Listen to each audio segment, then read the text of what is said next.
Press garden ज्या संस्थेमार्फत सांभाळलं जातं त्या संस्थेचा म्हणजे agri horticultural society of western India या संस्थेचा मी मानद सचिव आहे, ऑनररी सेक्रेटरी आहे. माझं नाव सुरेश पिंगळे आणि या सहाय्यक सेक्रेटरी आहेत अनुपमा बर्वे. तर एम्प्रेस गार्डन ही बाग या संस्थेमार्फत चालवली जाते. या संस्थेचे अध्यक्ष आहेत प्रतापराव पवार, उपाध्यक्ष आहेत सुमनताई किर्लोस्कर आणि सुनीता कल्याणी आणि बाकीचे ट्रस्टी आहेत. त्याच्यामध्ये माधव गाडीळ आहेत, विजय केळकर आहेत, बापू महाजन आहेत. म्हणजे पुण्यातले वृक्षांच्यावर निसर्गावर प्रेम करणारे सगळे मंडळी आहेत. आणि विशेष असं की ही 40 एकराची बाग, याला आम्हाला पुष्कळ खर्च येतो. ते सरकारकडनं 1 रुपया आम्हाला मिळत नाही. म्हणजे स्टेट गव्हर्नमेंटकडनं मिळत नाही, कॉर्पोरेशनकडनं मिळत नाही, कॅन्टोन्मेंटकडनं मिळत नाही किंवा सेंट्रल गव्हर्नमेंटकडनं मिळत नाही. आणि आम्ही आमच्या ताकदीवर आणि लोकांच्या सहभागावर ही बाग आम्ही चालवलेली असते. आणि त्या बागेमध्ये पुष्कळ उपक्रम होतात, त्याबद्दल मी आता जास्त बोलणार नाही. परंतु दरवर्षी आम्ही पुष्प प्रदर्शन घेतो आणि हे या पश्चिम भारतातलं सगळ्यात मोठं प्रदर्शन असतं. आणि ते जानेवारीच्या शेवटी साधारणपणे आम्ही घेतो. 26 जानेवारीला लागून असं घेतो. त्याप्रमाणे ह्यावेळेस देखील 24, 25, 26 आणि 27 या 4 दिवसामध्ये हे प्रदर्शन आहे. प्रदर्शनाचं उद्घाटन दिवसे आता ते कलेक्टर होते, आता दुसऱ्या पोस्टवर आहेत, ते आहेत. आणि बक्षीस समारंभ 27 तारखेला संध्याकाळी आमच्या संस्थेच्या उपाध्यक्ष सुनीता कल्याणी यांच्या हस्ते होणार आहे. यामध्ये पुष्कळ प्रकारची फुलं मांडलेली असतात, रचना केलेल्या असतात आणि फुलांचे आणखीन कॉम्पिटिशन देखील घेतल्या जातात. त्या स्पर्धा घेतल्या जातात. त्यामुळं या प्रदर्शनामध्ये केवळ पुण्यातले नव्हे तर महाराष्ट्रातले सगळे लोक येतात पाहायला. एवढंच नव्हे तर दूरवरनं कर्नाटकमधनं म्हणजे हैदराबाद किंवा बेंगलोर ह्या भागातनं लोक येतात आणि उत्तरेकडनं देखील बरेचसे लोक येतात. त्याशिवाय ह्या प्रदर्शनामध्ये पुष्कळ गोष्टी आम्ही मांडलेल्या असतात. त्याच्याबद्दल जास्त बरोबर मॅडम सांगतीलच. परंतु त्या निमित्तानं निसर्गावर किंवा बाग बगीच्यावर प्रेम करणारी मंडळी इथे येत असल्यामुळं त्यांना उपलब्ध व्हाव्यात म्हणून गोष्टीही ठेवण्यासाठी स्टॉल मांडलेले असतात. त्यामध्ये नाना तऱ्हेची रोपं विकत मिळतात. ती रोपं वाढवण्याकरता लागणारे औषधं वगैरे लागतात. म्हणजे रोग प्रतिबंधक असतील किंवा कीटक प्रतिबंधक असतील, ती औषधंही तिथे विकण्याची व्यवस्था केलेली आहे.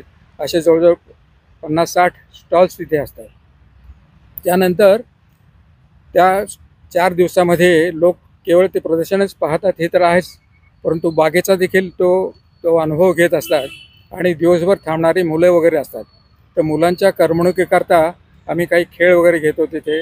मुलांच्या करमणुकीकरता जादूचे प्रयोग दाखवतो किंवा काही दुसरी गाणी म्हटलेले लोक असतात आणि त्यांची करमणूक करण्याकरता पुष्कळ गोष्टी केलेल्या असतात. याच्याशिवाय खाण्याचे स्टॉल आम्ही मांडलेले असतात, नाना तऱ्हेचे स्टॉल्स असतात.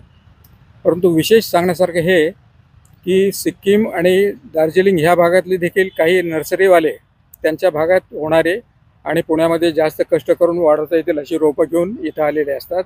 त्याचप्रमाणे केरळ आणि बेंगलोर आणि आंध्र प्रदेशमधनं काही भागातले लोक इथे नर्सरी त्यांचे काही विशेष रोपं वगैरे घेऊन विक्री करता आलेले असतात. तर हा 4 दिवस खरं म्हणजे निसर्गप्रेमींचा आणि पुष्पप्रेमींचा एक मेळावा असतो. आणि त्यामध्ये ह्या 4 दिवसामध्ये जवळजवळ 70 ते 80 हजार लोक हे प्रदर्शन पाहून जातात. आणि त्यामध्ये त्यांच्यात म्हणजे एम्प्रेस गार्डन हे काही लोकांना माहीत नाही. दुर्दैवानं मी पाहतो लोकांना पुण्यातले मॉल्स माहिती आहेत, परंतु एम्प्रेस गार्डन माहीत नाही.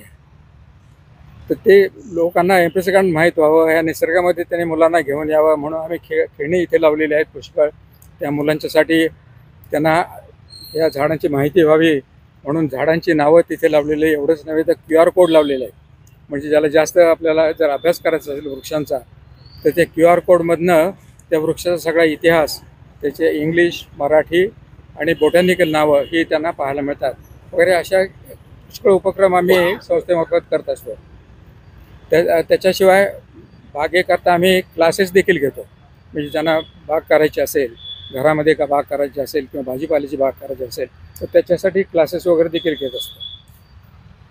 तर ह्या निमित्तानं सगळे आपण आलात, तुमचं मी स्वागत करतो. आणि यामध्ये आम्ही काही स्पर्धा घेत असतो त्याच्याबद्दल आणि प्रदर्शनाबद्दल आमच्या सहकारी अनुपमा बर्वे ह्या सांगतील. नमस्कार.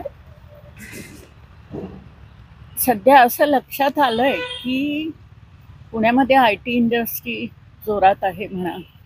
त्या लोकांना शनिवार रविवार सुट्टी असते, तर मुलांना घेऊन बागेमध्ये जाण्याचं प्रमाण खूप वाढलंय. म्हणजे इथे काय आहे, ही बाग लांब आहे.